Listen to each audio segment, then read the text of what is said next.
Okay, so we have begun recording the session. So welcome everybody to our first Parent Advisory Council meeting. If you read the email that we sent home, I accidentally called it the Principal's Advisory Council meeting, which, I feel like the parent principal, they're interchangeable. So I apologize if that threw anybody off. In my former district where I worked, it was called Principal's Advisory Council. Here it's Parent Advisory Council. But basically, it's a place for us to get together and talk about some of the things that are happening here at the school, and to really just open it up to all of the families in the middle school. So welcome. And the agenda for today, we're going to talk a little bit about teaming. We're going to talk about Canvas. We're going to talk about what's happening at South Fayette, and then also talk about some of our helpful resources and upcoming events here at South Fayette Middle School. So the first thing that we're going to jump into is Canvas. So Canvas is the tool that teachers use. It is our learning management system. So many of you may be very familiar with Canvas, but many may not. Canvas is really where everything lives. The teachers upload their daily agendas, their any work that might be done, any handouts that students might have in class. There are often PDF links to different texts that they're reading, short stories. Sometimes some of the classes have links to their actual textbook linked in Canvas, and it's a really great application for students and for teachers, but also for parents to be able to understand what's happening in class. So I have this presentation will be linked to our website, but I also wanted to just show you some of the things that are available on the Canvas Parent app. So this first is a video, and I am just making sure that the audio is on. So this is a short video. Are you able to see that? Are you seeing the video right now or no? No.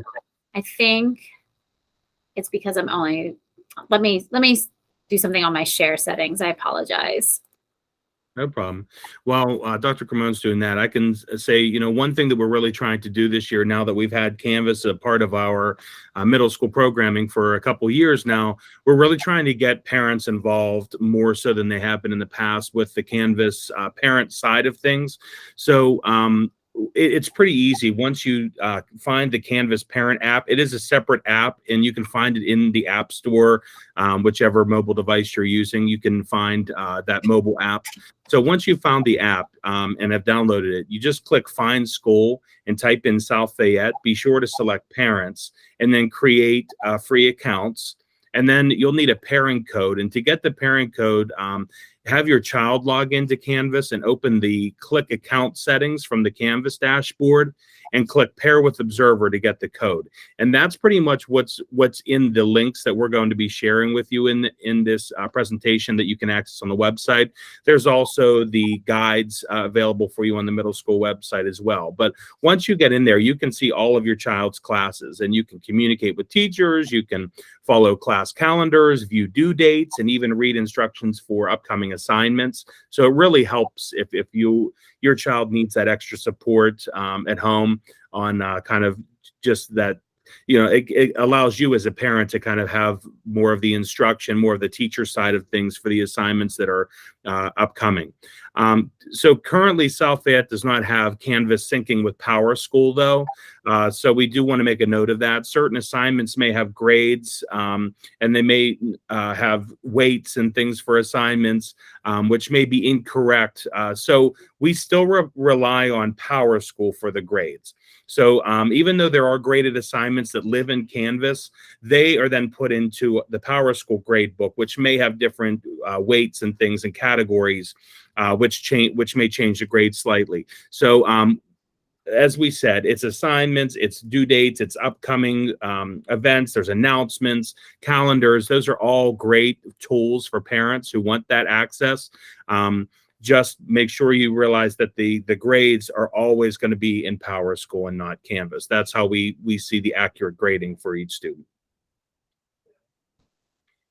And this, it's a short little video, but honestly, I think that it might be one of the most helpful videos that I have seen when it comes to figuring out how to access Canvas and use Canvas. So it is about 4 minutes long. I'm going to go ahead and hit play, and I think that hopefully you will gain some really important knowledge from it.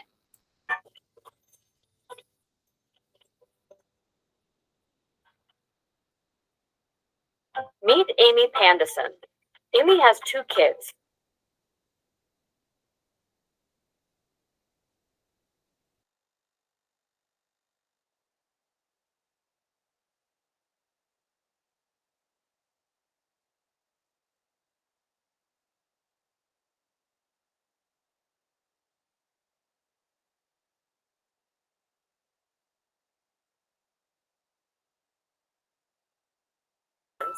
Follow Amy and Tucker's calendar. We're not able to hear it. I'm hearing that we're not able to hear this. Is that correct?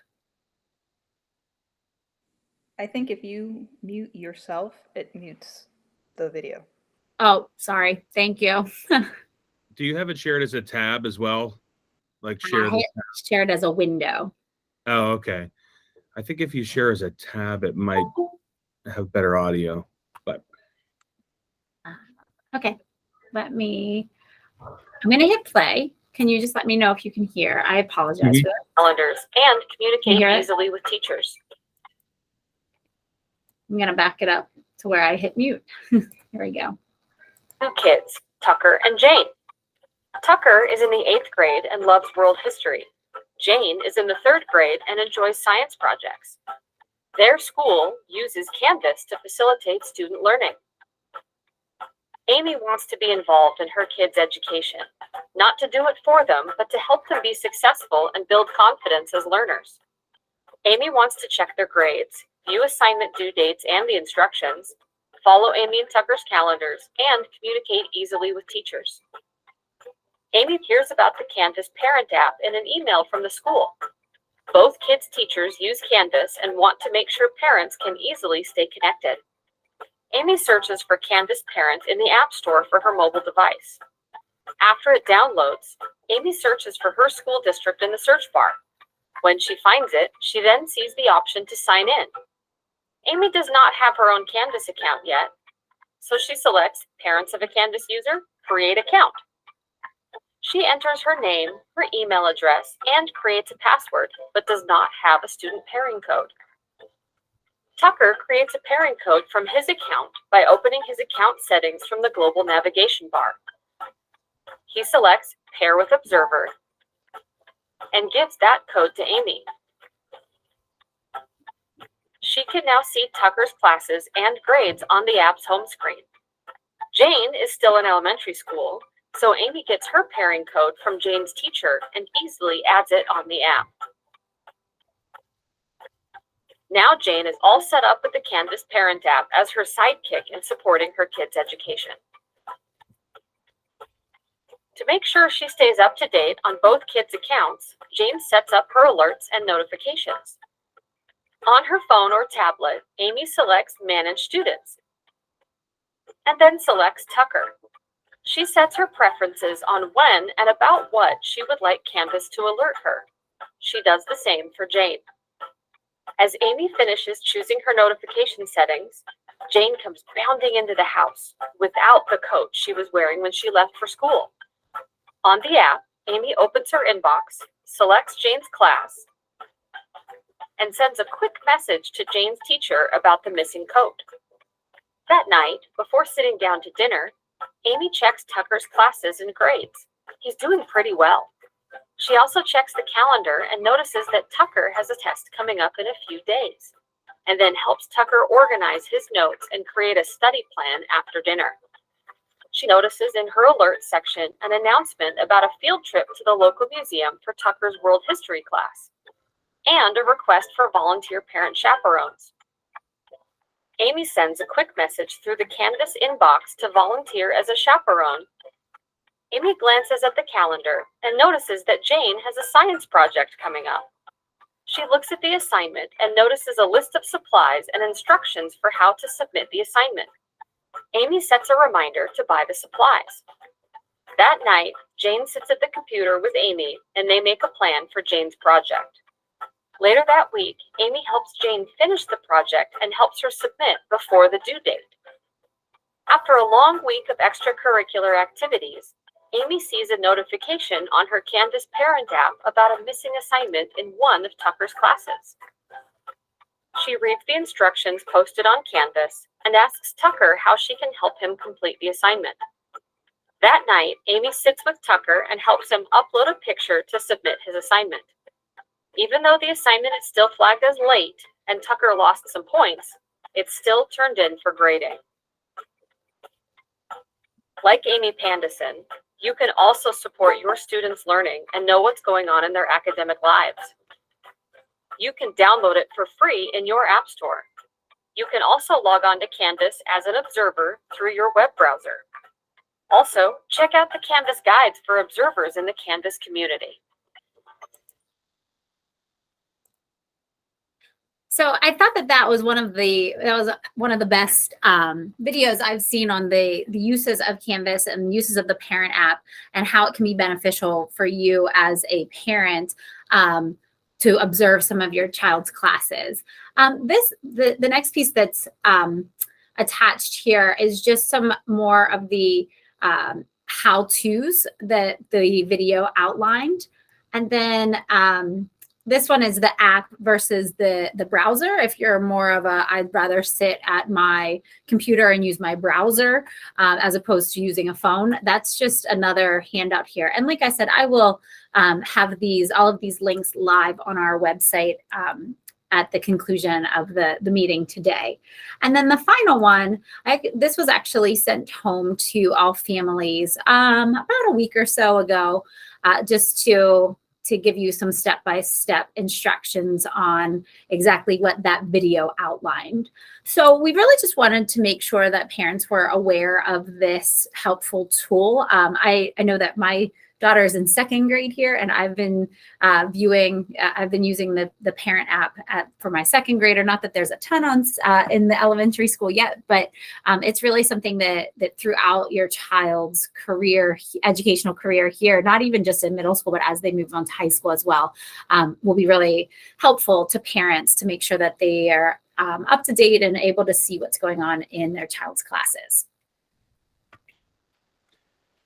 So another thing we wanted to do in this meeting today was feature our teams. One unique aspect or element about the true middle school model, which we feel that we have here, which is grades 6, 7, and 8, and block scheduling, is it allows us to have a identity given to students. So more than just having the same teachers and the same amount of students in those classes, they also kind of take on a team identity. And you can see here in sixth grade, if your child's in 6th, 7th, or 8th, which team they're on based on the teachers they have. And this team name, although we're only about a month or two into the school year, they really seem to take on this new identity with their team. So as we said, they share the same teachers, they share the same about 90-ish students or less on their team. But then they also have a team name. They have traditionally come up with a logo, whether it be a student contest or they create a logo that brands their team. And then also we've had teams make their own T-shirts and kind of really take it to the next level and wear it on their chest and also take part in team activities, events, competitions throughout the school year.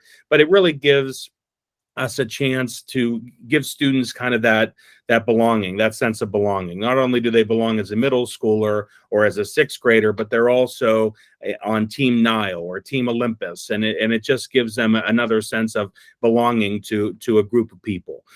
So we find this to be very valuable for this age of developmental stage of adolescence, where students are really looking to find where they belong and who kind of their friends are and who they identify with and what they identify with. So we found these team names to be very beneficial, and as you can see here, all 3 grade levels take part in that. So the next thing we wanted to highlight is a project that's happening in 8th grade. So if any of you have children in 8th grade, I hope that they have come and told you about this. But this is something that we're hoping to continue. This is the first year of it. It's called Bricolage. So we have partnered with this group. It's a project-based learning residency program. So for 10 weeks, there are artists from this company called Bricolage, and they are coming to 8th grade history classes once per week. They're actually in the building right now. It's every Wednesday. And at the end of the 10 weeks, the students will produce a midnight radio production of it's in a 1940s style radio drama, and it's based upon a historical event. So the people from Bricolage who are here every week, they work with the students, and the students are creating scripts, they're writing performances, they're doing research, and then there will be a culminating activity where the 8th graders will perform a drama, a 1940s radio style drama where they're making the sounds, they're making the sound of the wind or of people walking up the stairs. So they're doing all of the performance type of stuff, but it's all based upon a historical event. And then they also put a modern day twist on it. So they've been engaged in research, collaboration, creative design, creative writing, some critical thinking, communicating with one another, and then their ultimate end game is a creation of a production. Dr. Maurer and I had the opportunity last week to sit into a few of the classes and watch the kids perform, and it was really awesome to see some of our students who we know as more quiet students or those who don't typically speak out, and they were so engaged. Some of them were jumping around the room and just really getting excited about their historical event. They were talking about, the one group was talking about the Johnstown flood, and then they were doing a modern day twist on it, and just seeing that excitement and the passion for something new and different has been really exciting for our 8th graders, and we are hoping to continue this tradition for years to come. So our current 6th and 7th graders will have an opportunity to participate in something like this as well.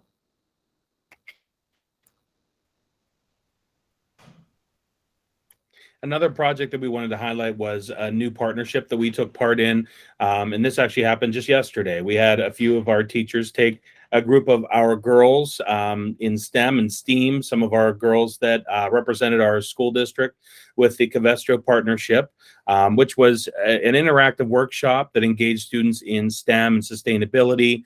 And they got to do a lot of really neat projects and some cool labs and things, some science, a lot of science involved, focusing on polymer worms, aquaponics, beekeeping. They got to make their own clothing with natural tie-dye from natural sources. They were working with solar thermal properties and just got to be hands-on with a lot of different projects. This is a partnership we're looking to continue to grow and have more and more students involved in the future. But they also had a unique experience where they got to meet with some executive directors and managers and some pretty high-level employees from a lot of the innovative companies in our region in Pittsburgh. So it was a really exciting partnership that we have started to embark in, and you can see in the pictures all the smiles of the girls. It was definitely a worthwhile, valuable workshop for them. So the next thing we wanted to talk about is advisory. So last year we did a reboot of the advisory program that had started pre-COVID.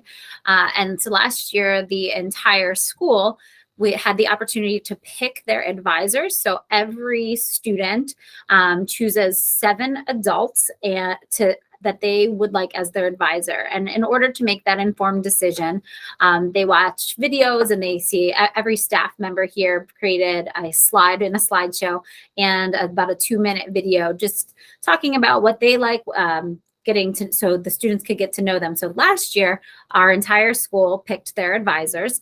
Obviously, the 8th graders have moved on, and we have new 6th graders this year. So last week, the 6th graders had the opportunity to select their advisors. And we are hoping by midweek next week, we will have all of the advisors assigned and all of the students assigned to their advisors. It's a bit of a task to get them all assigned to guarantee the students that they will have one of the 7 adults that they would like to have as their advisor. So the first advisory session of the year will be on November 1st. So we're really looking forward to it.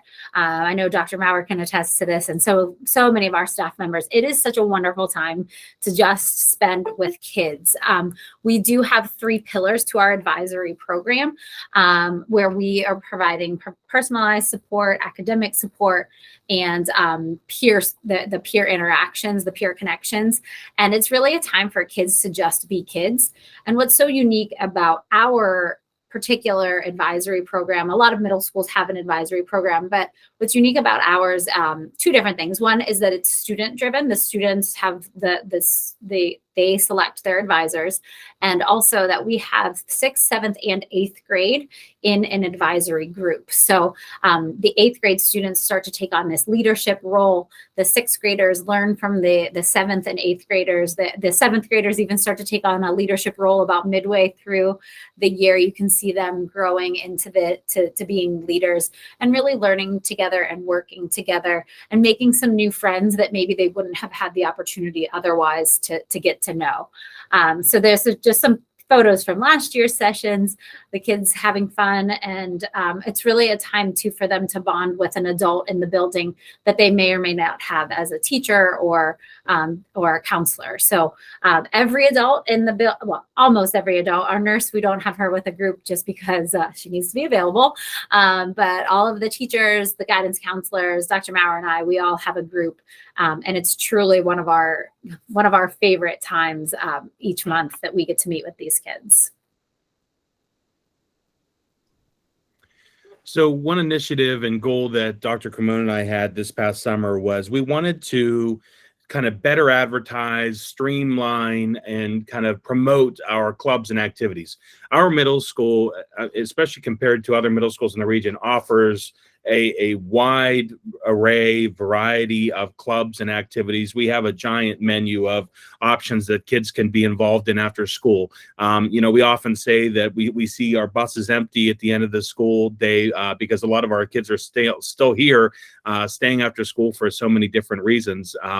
And one thing we found was that some students and parents were looking for ways that their children can get involved after school in these clubs and events and activities. And we just found that if you'd have to listen to those overhead announcements at the end of the day, and sometimes you'd miss something and miss a sign up, and it was easy to kind of do that. So we thought over the summer, what are some ways that we could better advertise, better promote our clubs and activities. So one thing that we did this year was on September 12th, 13th, and 14th, Dr. Cremona and I held grade level assemblies and really just laid out all of the clubs and activities we offer throughout the school year and how students can get involved and engage in those. We wanted all students to be there kind of in a grade level meeting so we can just discuss those with them, answer questions they may have, but just let them know what's available, because sometimes it was a guessing game in the past, or you just have to catch those announcements. Also, another step we took was creating an entire clubs and activities catalog. We have it linked here in the presentation, but also it's on the teacher Canvas pages. It can also be accessed on the middle school website. And also there is a bulletin board in our hallway that outlines all of the slides on the presentation, so it could be easily read in our hallway. Some of the clubs have deadlines for signing up, and others are kind of rolling and accept new members. But we asked our club sponsors to make that clear on their slide in the presentation, just so that everyone was aware. Am I able to sign up for this later in the school year? Can I sign up for it in the second half? Do I have to sign up for it now? And also the club meeting dates and announcements are on our activities calendar, which can be accessed on the website as well. It's also linked here, but it gives a full calendar. It's actually a Google Calendar that links to the school sponsors Google Calendar. So whenever they're holding a club or activity, they put it in their calendar, and it syncs right here. Dr. Cremone's showing us on this nice one-stop shop for our activities that are taking place after school. As you can see, some of the days have several clubs meeting at the same time. We know that, this is a time where students are exploring different things, and there are only so many days in the week. So with our activity bus operating Monday through Thursday from 3 to 4:30, you're going to find those clubs are those days, Monday through Thursday after school, generally until 4:30. When our activity bus runs. And we ask our students have been pretty good about splitting those clubs. If they're in two and both are offered on one day, they'll go to one club for the first half, and then they'll travel to the second club the second half. Our sponsors are pretty good about juggling that and working with the students to be able to have as many experiences as possible. Sometimes there might be an event happening where they're really needed the entire time, and they may have to work something out with the student and with the sponsor. But other than that, this is a goal initiative we have already found to be successful. We wanted to put this in place just because we wanted to get more involvement. I mean, our clubs and activities were already full, but our sponsors have had much less questions about when things are happening, how they sign up, because it can be easily found here. So if there are any, if you're looking through those clubs, take a look at when, if there's an available opening for students to kind of roll into the clubs. I know that some of those clubs are still accepting members. So if you're interested or your child's interested in taking part in that, you can certainly take advantage of those. So the next thing that we wanted to highlight was Spirit Week. So last week was Homecoming Week, and not last week, it was actually the week before. My goodness, flying. So we had a really great time. The kids were awesome this year with participation. Every day was a different theme. And I know as a parent, speaking to you parents, sometimes it's a little stressful for us parents, but the kids really had a great time with it. As you can see from some of the pictures, they got into it. And every day that a student was dressed in the theme, they got a ticket that they could enter into a raffle. Mrs. Hendel, our student council sponsor, was really great about getting down into the cafeteria and making sure that they got a ticket for every day that they participated. And then on Friday, the tickets were randomly drawn for gift cards. And there were winners in each grade level. And what I love so much about middle school kids is, I think it was like a $10 or $15 gift card, maybe to like Chick-fil-A or Amazon, and you would have thought they won a car, the way that they were just so pumped and so excited about it. So we love to be able to do those types of things and get kids involved. And what kind of rolled into the end of that week was our Students First staff volleyball game. Again, students who were interested in playing in the volleyball game, they signed up at lunchtime, and then there were 10 randomly selected 6th and 7th graders and 20 randomly selected 8th graders who had the chance to represent their grade level in the game. So we had the 6th and 7th graders against the staff, and then the 8th graders versus the staff, and then we had 6th and 7th against 8th. And then there was a championship game, which was the staff versus the 8th grade. We had a visit by the lion mascot. The lion mascot has been fantastic, just getting people pumped up and excited, and the kids were making signs and cheering for their friends. And it was just really a great way to end the week. I will say the staff won, so kids maybe need to work on their volleyball a little bit. But they really just had such a great time all together in the gym, just cheering for one another and cheering against the staff, which just really made for a really fun time. So we're coming up on the last few days of Hispanic Heritage Month, which runs from September 15th to October 15th. And our World Language Department has been working to really celebrate, honor this month with a lot of different things. It's been information sharing with students, with our staff and students, also decorations to celebrate, as well as trivia and prizes during classes and outside of class. But they're also planning a field trip to the zoo this month, which is exciting. And a very fun. This has always been a popular one with our students as well. The Dia de los Muertos activity happening in 6th grade at the beginning of November, and then our world language is excited for the annual World Market ice skating trip for our world language clubs. So if your students are in any of the world language clubs, they'll have the opportunity to take part in that ice skating trip downtown. It is tentatively scheduled for December 1st. And they'll be looking for volunteer chaperones. So if you are feeling like you'd like to take part in this, and maybe you're a skater yourself, you can certainly join in and be a volunteer chaperone for them. So a lot of exciting things happening in the World Language Department. And as a note with the World Language Club, that's one of the clubs that has open enrollment throughout the year. So kids don't, there's no, let's say they want to be a part of the zoo field trip at the end of the month, or just go to the ice skating trip, they can sign up just for that particular trip. There's no commitment that, oh, you had to sign up in September in order to go on these trips. So it's an open enrollment and open signups for those clubs and to be able to participate in any of those activities. So we're approaching Kindness Week in our country. We celebrate Kindness Week, the week of November 7th through the 13th.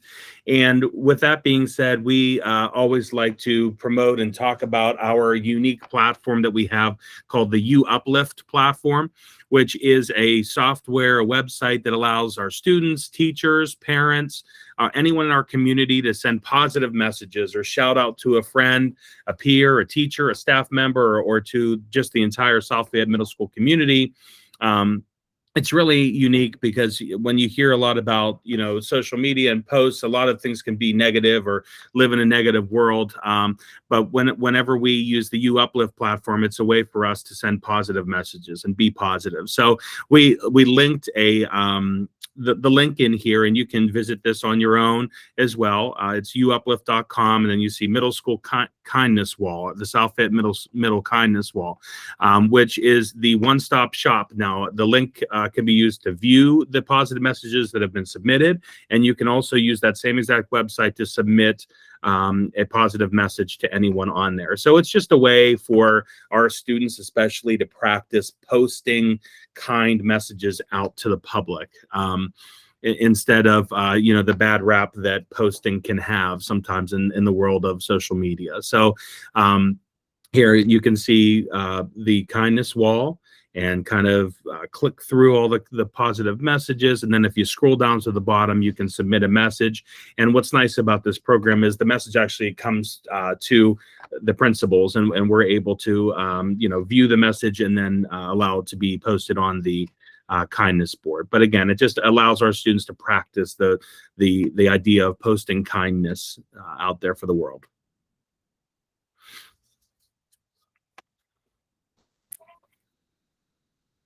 Some of the available resources that we have here for students, we just always want to make sure that the families are aware of. We have our school counselors who are listed here. We have Mrs. Peratt, who was A through G, and Mrs. Hendel. She was Ms. Connors last year. For those of you who are familiar with Ms. Connors, she got married this summer, so she's Mrs. Hendel now, and she's H through O. And then Mr. Peratt, who has students with last names starting with P through Z.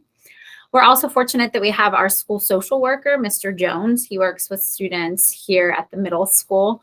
And we also have school-based mental health services that are available.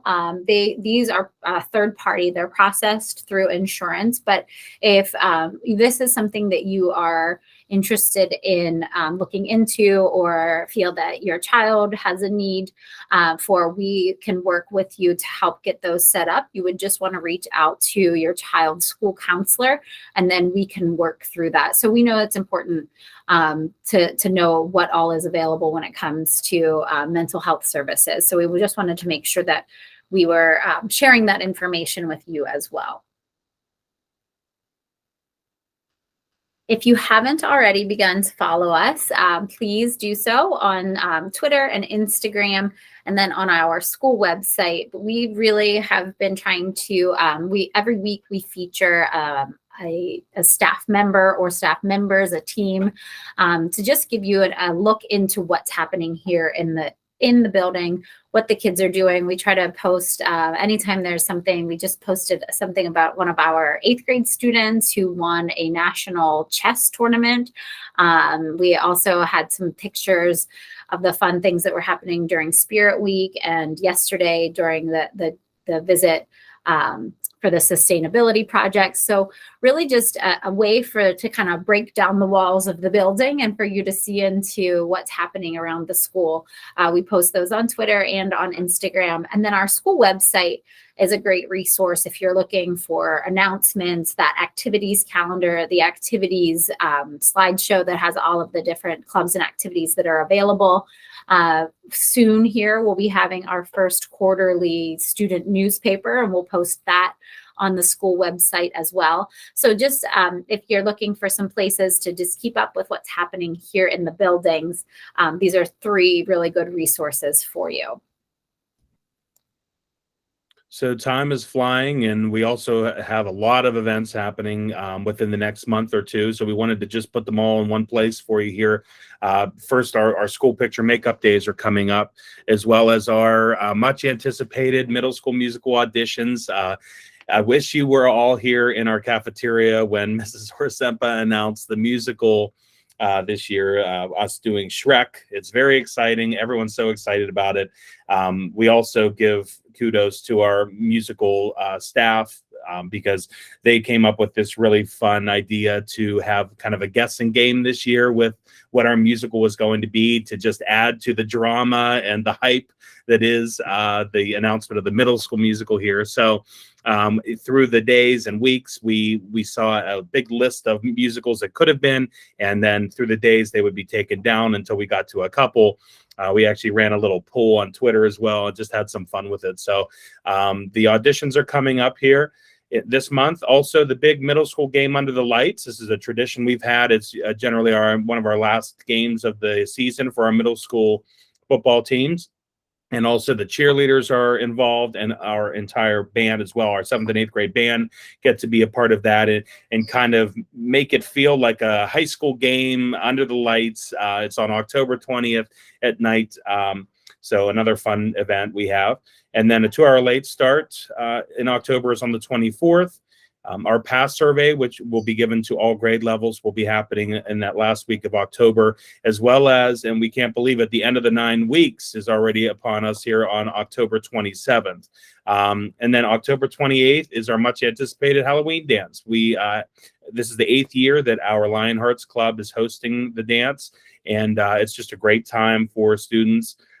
There was information posted on our social media accounts about how to buy tickets. Those start actually tomorrow. Students can purchase tickets for a lower price in advance.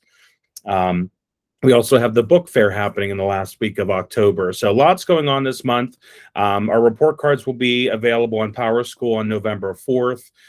We have an early dismissal on the 10th, and our student-led parent-teacher conferences, which you'll be getting more information about in the coming weeks. Our students will be taking part in those as we've done annually here. It's very unique to our middle school. Not many middle schools have that, but we feel very strongly about having kind of the student be at the center of those conferences. And our students have really, through the years, been I think very good at understanding that they are accountable, and that they take responsibility for their own work. So why not have, the person of the hour that we're talking about be in the room talking about their own learning and their strengths and where there are areas for growth. So those were the upcoming events we wanted to share with you.